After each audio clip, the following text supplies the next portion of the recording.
যার জন্য তোমার রক্ত তুমি পানি করলা গোলাপ, কিন্তু তোমার সঙ্গে নয়, কিন্তু তোমার এক পয়সার উপকারে আসবে না। আরেকজনের বাড়িতে, আরেকজনের জমিতে, আরেকজনের জায়গাতে যদি তুমি সুন্দর বিল্ডিং বানাও, আজ নয় কাল এটা ভেঙে ফেলবে। সরকারি রাস্তায় যদি মার্কেট করে থাকবে না, ভাঙবে। কারণ এই জায়গাটা আমার নয়, এটা আরেকজনের জায়গা। জুড়ে বলুন ঠিক না বেঠিক? এই জন্য তো কবি বলেন, পরের জায়গা পরের জমি ঘর বানিয়ে আমি রই, পরের জায়গা পরের জমি ঘর বানিয়ে আমি রই, আমি তো সেই ঘরের মালিক নই।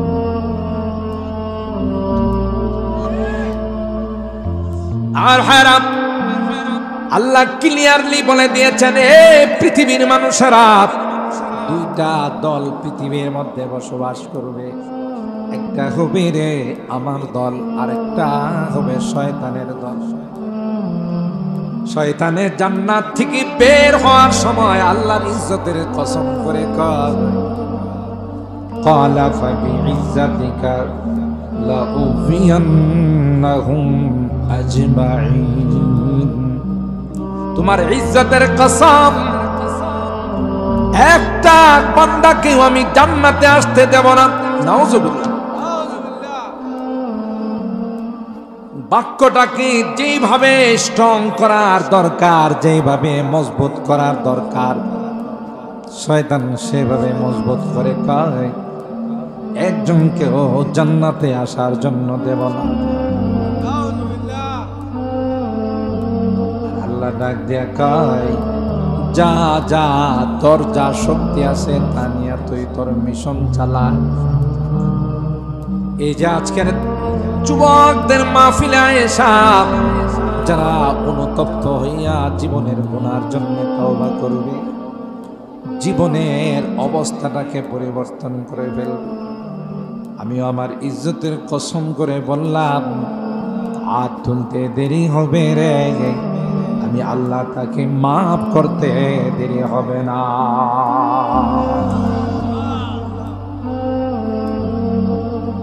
আমার ভাইরা, এই জন্য আল্লাহ কোরআনে কারীমের মধ্যে ক্লিয়ারলি জানাই দিয়েছেন, ইয়া আইয়ুহান নাস ইন্না ওয়াদাল্লাহি হক ফালা তাগুররান্নাকুমুল হায়াতুদ দুনিয়া ওয়ালা ইয়াগুররান্নাকুম বিল্লাহিল গারুর। হে পৃথিবীর মানুষ, ওয়াদা দুই দিক থেকে হবে। একটা হবে আমার দিক থেকে, আর একটা হবে শয়তানের দিক থেকে। শয়তানে যত ওয়াদা করব সব ডাহা মিথ্যা। কারণ হের জন্মের মধ্যে পাগড়ি পুগড়ি লাগায়া বুঝাইছে যে আমি, কিন্তু ভিতরটা কি ছিল না, পরিষ্কার ছিল। নিজের অপরাধের কারণে, নিজের পাপের কারণে, বেয়াদবির কারণে, আল্লাহর সঙ্গে নাফরমানি করার কারণে আল্লাহ বলেন ফাখরুজ মিনহা ফাইন্নাকা রাজিম। হযরত আদম, আল্লাহ বললেন আদম হাওয়া তোমরা জান্নাতে থাকো, জান্নাতের যে কোনো ফল খাও, কোনো নিষেধ নাই রে, যেখানে ইচ্ছা সেখানে বিচরণ করো যাও, কিন্তু ওয়ালা তাকরাবা হাদিহিশ শাজারা ফাতাকুনা মিনাল যালিমিন। ওই গাছটার ফল খাওয়া তো দূরের কথা, ওইটার ধারে কাছেও কিন্তু যাওয়া যাবে না। দুর্বলতা কাজ সব খাইতে বলল, এটা কেন নিষেধ করলো? নিশ্চয়ই এখানে তোমার কিন্তু আছে। ইবলিস হযরত আদম কি সিজদা করে নাই, আল্লাহর হুকুম অমান্য করার কারণে আল্লাহ জান্নাত থেকে বের করে দিলেন। ইবলিস আল্লাহর কাছে শপথ করে আসছে যে আদমের কারণে, যে হাওয়ার কারণে জান্নাত থেকে বের হলাম, এদের একজনকেও পুনরায় জান্নাতে আসতে দেব না। আর হায়রাম ধোঁকা দিয়ে হযরত আদম আর হাওয়াকে জান্নাত থেকে বের করে দিল। নাউজুবিল্লাহ, জোরে বলি। আসলে তো আল্লাহ জান্নাতের জন্য বানায় না, আল্লাহ তো আদমকে দুনিয়াতে পাঠাবেন। শুধু আদম আর হাওয়া না, ঘর গোষ্ঠী সবাইকে নিয়ে জান্নাতে যাবে। সুবহানাল্লাহ। এই জন্য আল্লাহ বলেন ইয়া আইয়ুহান নাস,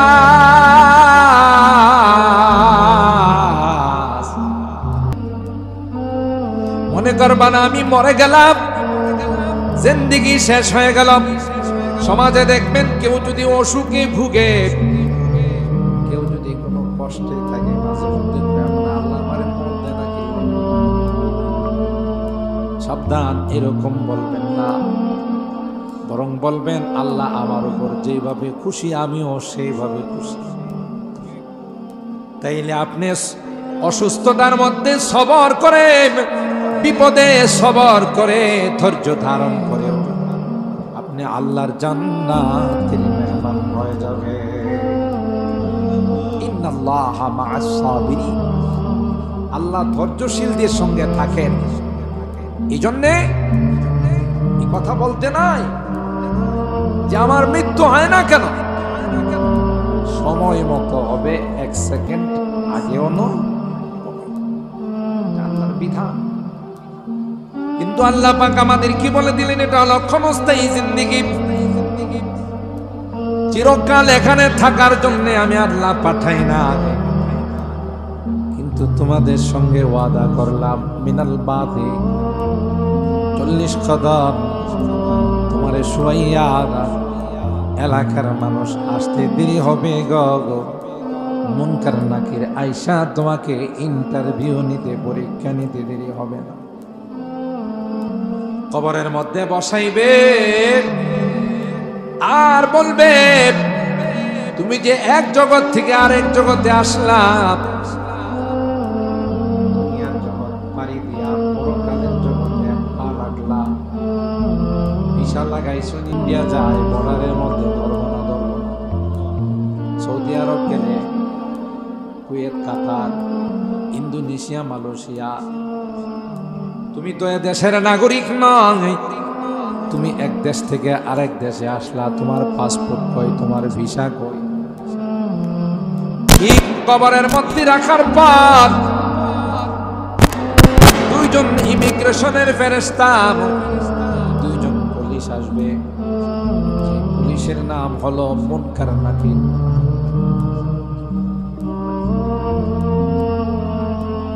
মুনকার নাকির বলবে মার রব্বুক, এ ভাই তুমি যে দুনিয়ার জিন্দেগি থেকে বরজখের জিন্দেগিতে আসলা, কবরের জিন্দেগিতে আসলা, পাসপোর্ট কই রে, ভিসা কই?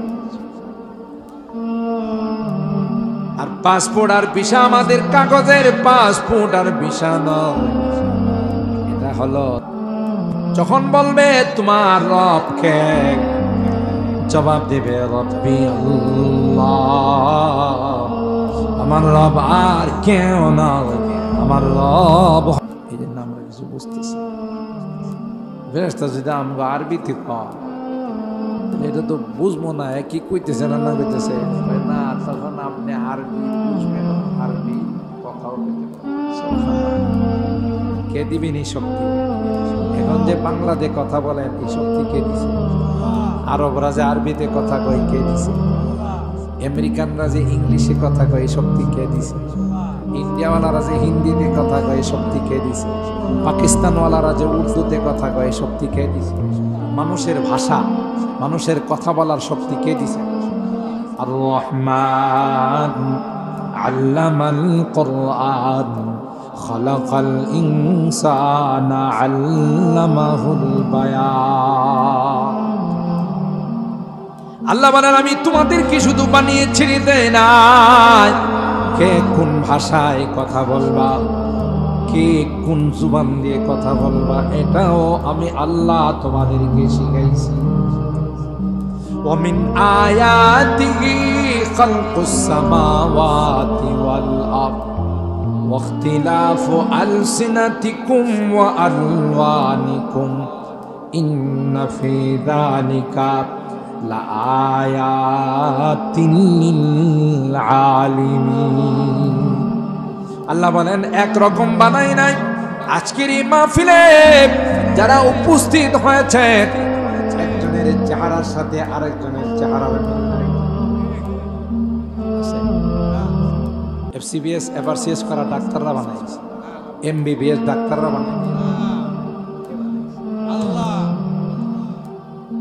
আল্লাহ বলেন গোলাপ একরকম করে বানাই নাই। একজনকে লম্বা, আরেকজনকে খাটো, একজনকে সুন্দর, আরেকজনকে কালো করে বানাইছে। কে বানাইছে? দুনিয়ার কোন মানুষের হাত না।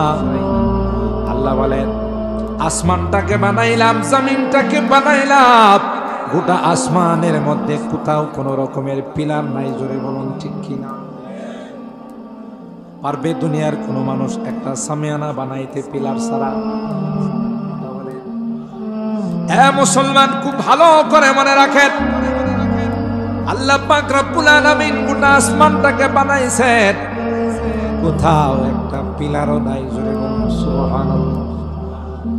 এই জন্য তোমাদের যেন কষ্ট না হয়, আমি আল্লাহ বিভিন্ন জায়গাতে বড় বড় পাহাড় বানাই দিলাম।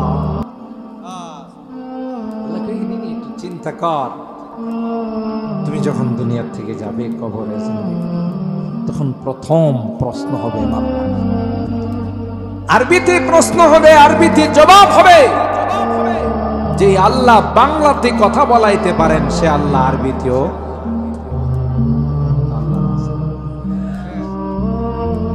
কথা বলাবে, বুঝার শক্তি দিবে। যিনি শুনবে সেও বুঝবে। প্রথম প্রশ্ন হবে মান রব্বুক, তোমার রব কে?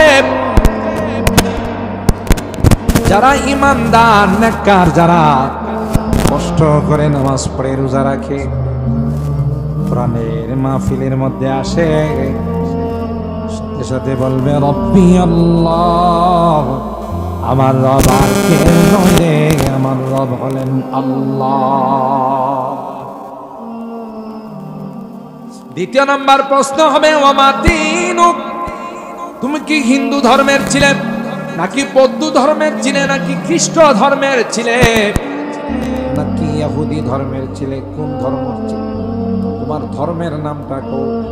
যারা মুসলমান আমরা সুজা বলে ফেলবো দীনিয়াল ইসলাম। কি বলবো? আমাদের ধর্ম হলো ইসলাম সাল্লাল্লাহু আলাইহি ওয়াসাল্লাম। এবার ফেরেশতারা বলবে ওকে ঠিক আছে, তোমার ইমিগ্রেশন পরীক্ষায় তুমি পাস। সুবহানাল্লাহ বলে। রেজাল্ট দিতে দেরি হবে, আসমানের মালিক ডাক দিতে দেরি হবে না। ওয়ানাদা মুনাদিন মিনাস সামা আন সাদাকা আবদি, আমার বান্দা আমার বান্দি ইন্টারভিউর মধ্যে 1 নাম্বার করছে। সুবহানাল্লাহ। ফেরেশতাদের আল্লাহ ডাক দিয়া বলবে, ফেরেশতারা এই আনন্দপুরের মানুষ, চাঁদপুরের মানুষগুলো বড় নিষ্ঠুর রে, বড় নির্দয় রে, বড় পাষাণ হৃদয়ের মালিক। এরা তাদের আপনজন কি শীতের মধ্যে মাটির নিচে কোনো বিছানা দেয় না। করোনা আমার বান্দা পরীক্ষায় যেহেতু পাস, আমার বান্দাকে জান্নাতি গালিচা বিছাই দাও। আসি কিনা, রেডি হইছো কিনা দেখো। এই জগতের পরেই তো কবরের জগৎ।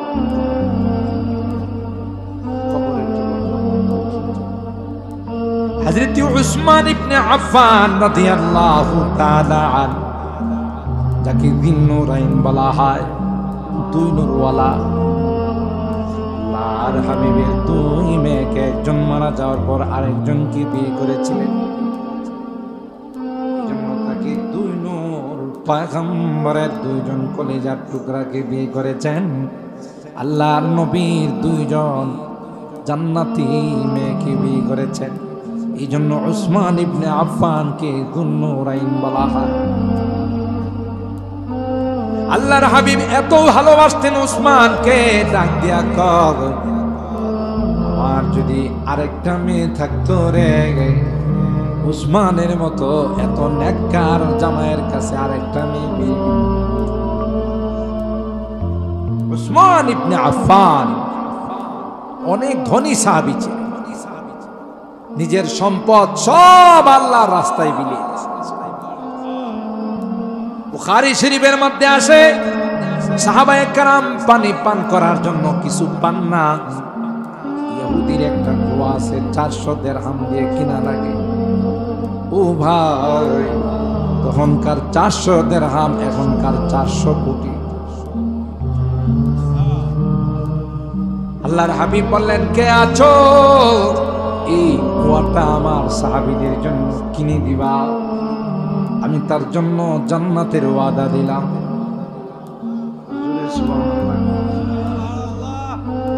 উসমান দাঁড়াইয়া কয়, লাব্বাইক ওয়া সাদাইক ইয়া রাসূলুল্লাহ।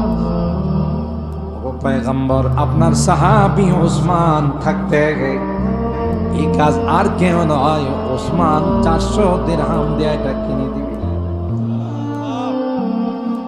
दुनिया ये सखावत में तेरा नाम रहेगा, दुनिया ये सखावत में तेरा नाम रहेगा, उस्मान तेरा नाम से इस्लाम फैलेगा, दुनिया ये शुजाअत में तेरा नाम रहेगा, दुनिया ये शुजाअत में तेरा नाम रहेगा, हैदर तेरा नाम से इस्लाम फैलेगा।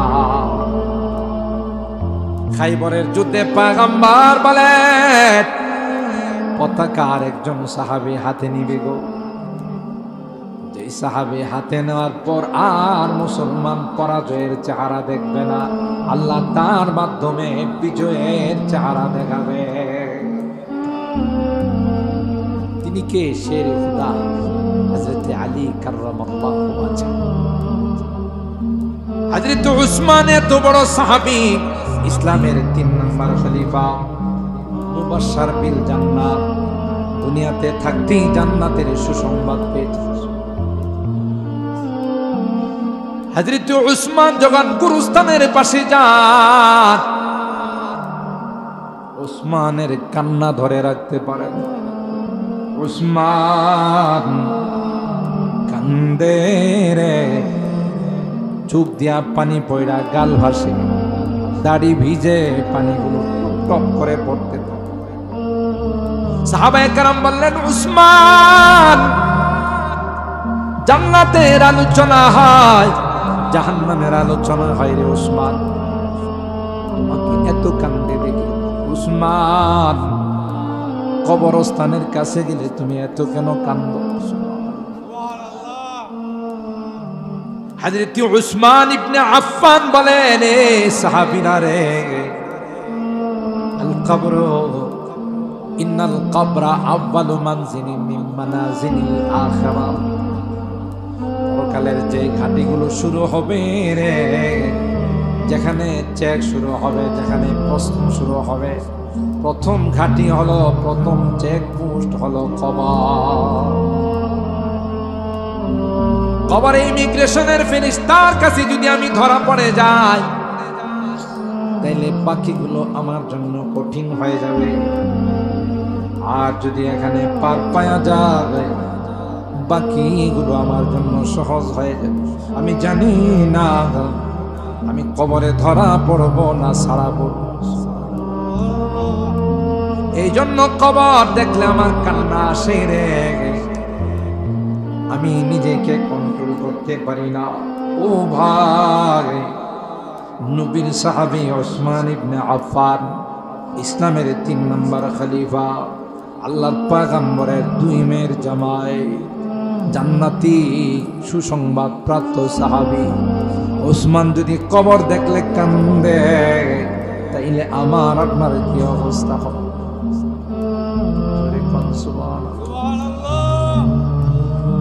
ওসমানের যদি অবস্থা হয়, তাহলে আমার আপনার কি অবস্থা? হযরতে আবু বকর গাছের ঢালে যদি পাখি বসা দেখছে, পাখির দিকে তাকিয়া আবু বকর কাঁদতো আর বলতো, ইয়া লাইতানি কুনতু আখরাসা ইল্লা আন যিকরিল্লাহ। আল্লাহ, আমি যদি পাখিটার মতো হয়ে যাইতাম তাইলে কত ভালো হতো। এই পাখিটার কোনো হিসাব নাই, আমি আবু বকরের হিসাব হবে রে, আমি আবু বকরের জীবনের হিসাব নিকাশ দিতে হবে। সুবহানাল্লাহ। জমানা বয়ক হালে রহতা নাহি, জমানা বয়ক হালে রহতা নাহি, গুज़िश्ता ज़माना फिर आता नहीं, गुज़िश्ता ज़माना फिर आता नहीं। ও ভাগ যায় দিন আর কোনদিন ফেরত আসে। 2023 সনকে আর কোনদিন পাওয়া যাবে? 24 সন শুরু হয়ে গেছে, 24 যাবে রে, 25 যাবে। জামানা কাল তার গতিতে চলতে থাকে।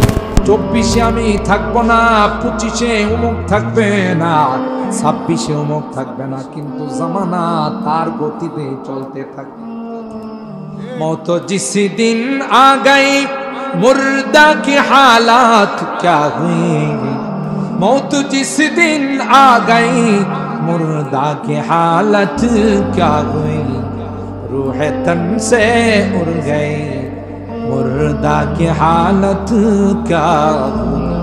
কারণ কুজা ফিরআউন, কুজা নমরুদ শুধু হামান, কুজা আশাউকতে শাহ, কুজা তখতে সুলাইমানি।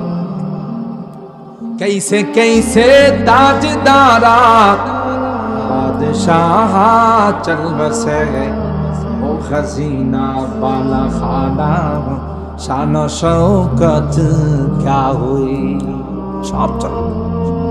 মোহতারাম হাজিরি, সময় শর্ট, আমি শব্দটার উপর আলোচনা শুরু করছি যে আজকের এই মাহফিল আনন্দপুর উত্তরপাড়া হিজবুল্লাহ অত্যন্ত চমৎকার একটি, অত্যন্ত সুন্দর একটি শব্দ। পৃথিবীতে আমরাও চাই কিয়ামত পর্যন্ত আল্লাহর দলের হয়ে থাকবো, ঠিক না বেঠিক? কার দলের হব না? বলুন বলুন, কার দলের?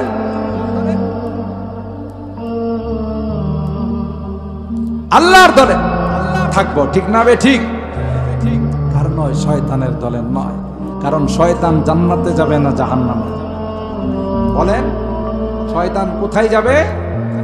তাইলে শয়তানের দলের যারা, ওরা যাবে কোথায়? যারা নামাজ পড়ে না, রোজা রাখে না, হালাল খায় না, হারাম খায়, জুয়া খেলে, মদ খায়, আছে না নাই? ওরা কার দলে? বলেন বলেন, কার দলে? যারা নামাজ পড়ে, রোজা রাখে, আল্লাহ বিল্লাহ করে, হালাল খায়, হারাম খায় না, আল্লাহর হুকুম মানে, নবীর তরিকা মতো চলে, এরা কাদের দল? কোরআনে আল্লাহ বলেন, আলা ইন্না হিজবাশ শাইতানি হুমুল খাসিরুন। শয়তানের দলের যারা হবে তারা চিরকালের জন্য ক্ষতিগ্রস্ত হয়ে যাবে। আলা ইন্না হিজবাল্লাহি হুমুল মুফলিহুন। আর যারা আল্লাহর দলের হবে, আল্লাহর কথা মতো চলবে, আল্লাহ বলেন দুনিয়ার জিন্দেগিটা আমার কথা মতে চলো, আমার পয়গম্বরের তরিকা মতো চলো, পরকালের জিন্দেগিটা তোমার মতো করে তুমি চলবা, ঠিক না বেঠিক? আমি ধন্যবাদ জানাই, মোবারকবাদ জানাই আমার এই যুবকদেরকে, যারা এই সংগঠনের এই সুন্দর নাম দিয়ে আজকের এই সুন্দর আয়োজন করেছেন। আল্লাহ আমার এই যুবকদেরকে জান্নাতি যুবক হিসেবে কবুল করুন। আরো জোরে বলুন আমিন।